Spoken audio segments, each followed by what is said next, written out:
Local Women Magazine presents Local Women Podcast, the show for things that matter. Today I am absolutely honoured to meet a lady who quite honestly doesn't really need any introduction, but I'll give you an introduction anyway. She's a double Olympic medalist, an athlete, a TV star. She's been in Panto. She's a mental health advocate. Have I missed anything there? This woman is incredible. It's none other than Dame Kelly Holmes. Well, I would say welcome to Belfast, but I don't have to because basically you already live here. How did that come about? Well, I've been coming over for a long time. Yes. I've had a place here off the Malone Road for a couple of years. Yes. And I kind of go between here and Kent, where I'm from. So I hear that you're involved in the park runs in Belfast. I do your park runs on Saturday. And how do people react to you in the park run? It's funny because now I turn up with my cap and my glasses or my woolly hat down over here just to, I wait at the back, I hover, and then just before they're going to start, I make my way and just go. So no one really knows that I'm there until they either see me, sort of side-on glance, or if someone said it, or if I've opened my mouth, then that's a big telltale, to be honest. And then at the end, and then if I've kind of come towards the front, then people obviously know that I'm a half-decent runner. But it's the men, they always try and race me, I swear. Really? I swear. Did you always know that you were talented at sports? Yes, because it was. You always knew? Yeah, because it's the only thing I was good at. I wasn't academic at all. Okay. And also I don't think, still maybe today, but I don't think it's very conducive at schools to teach people who were different learning capabilities. Not back in our day. That's definitely, just the way it was. Definitely not. So I think I was engaged in sport, one, because the PE teacher believed in me and inspired me and wanted me to do well, and two, I had a natural ability at it. And when you have that, then of course that gives you a fire in your belly and you feel good. So that must have been hard for you. That must have made you feel bad. For sure, because when you're the child that gets kicked out, sat outside the classroom all the time, and it's your teacher that seems to have a vendetta against you, it's not that nice. It's not a great feeling. So I went to school for three things. My best friends, who I'm best friends to this day, from first day of school, they're best friends to my day, three of them. My PE teacher, who is now one of my best friends, and sport, PE. That's why I went to school. And that's what gave me a sense of purpose, identity at school, because it made me feel good. When you're beating people that are 2 years older than you, and suddenly your name matters. So I think as a young person, sometimes you just want to feel somebody cares, somebody believes in you, and that you can do something good. So your journey to Olympic gold wasn't really linear. You actually left school and joined the army. How did that come about, and why didn't you just go straight into athletics? So when I was 14, two things happened. One, I watched the Olympic Games, watched Sebastian Coe. That cemented my dream that I wanted to be Olympic champion. We also had careers officers coming to our schools at the time, and they showed us a video of the army. They showed us soldiers screaming and shouting at all the others, getting down dirty and swinging off of ropes and over the 12-foot walls, and I was like, yes, I want to be both. I think it led to having a career, because what people forget, most people think military is about going to war, military is about frontline. It's not. There's careers. You get a job. You work with people. You have a roof over your head. Your food paid. You have a wage. And I wanted it to have a career. So I joined. I actually won the Mini Youth Olympic Games, believe it or not. In Papendale, Holland. I got a gold medal, 800 metres. My coach cried the day I said I was going into the army. I was in the military for 10 years, nearly, or just under 10 years. I was a heavy goods vehicle driver when I joined, because I was desperate to get in, whatever. I had no exam results from school, so I was like, what can I do?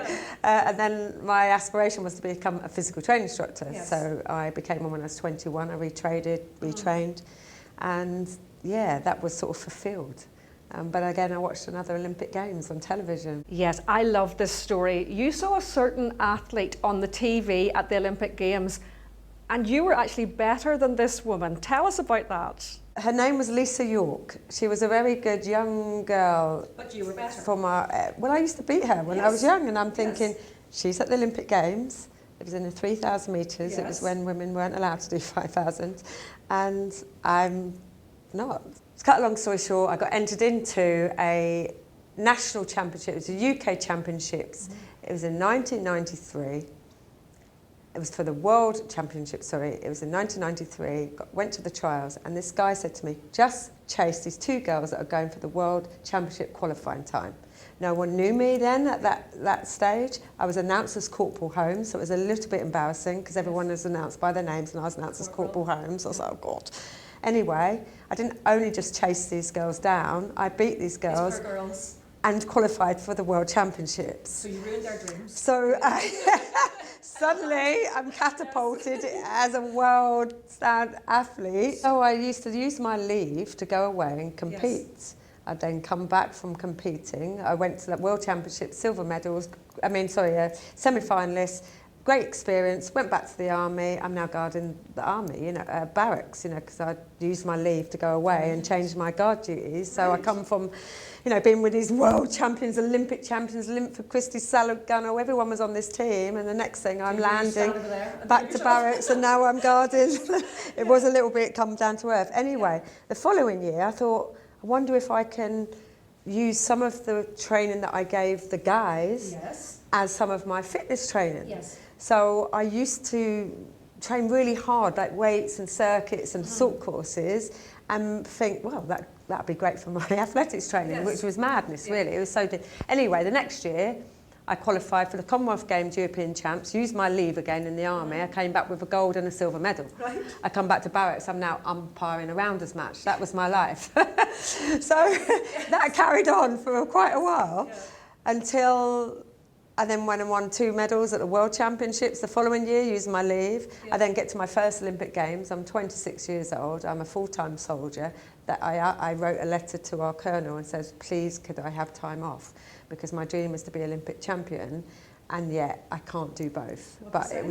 They gave me the time off. So they gave me the summer. I then started training, and I went to my first Olympic Games in Atlanta. Unfortunately, I got a stress fracture. That's right, yes. I ran those Olympic Games with a stress fracture, having injections into the bone, because there was 2 options. Go home, or live with if only, or see what happens.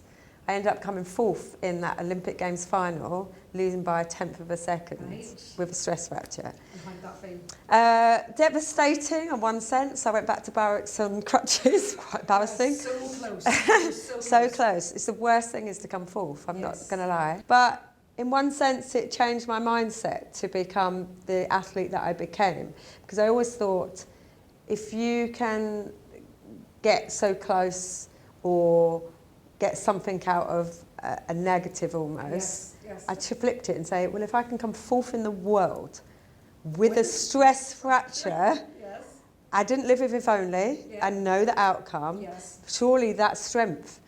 So I came back the following year, became world #1, fastest athlete by 5 seconds in the world, breaking the British record that stood by Zola Budd. Zola Budd was iconic. Yeah, I beat her record that stood for 12 years. So that, again, thought, oh God, I'm one of the best in the world. Yes. How does that feel? How does it feel when you're running in a race and you know you're about to win Olympic gold? Walk us through your head.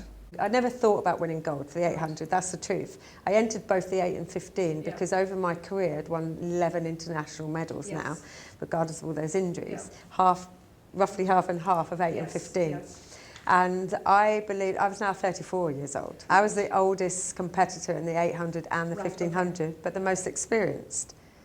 So I went to those games thinking if I could win 2 medals of any colour, that would be a great end to a season. Yes, perfect. A career, really.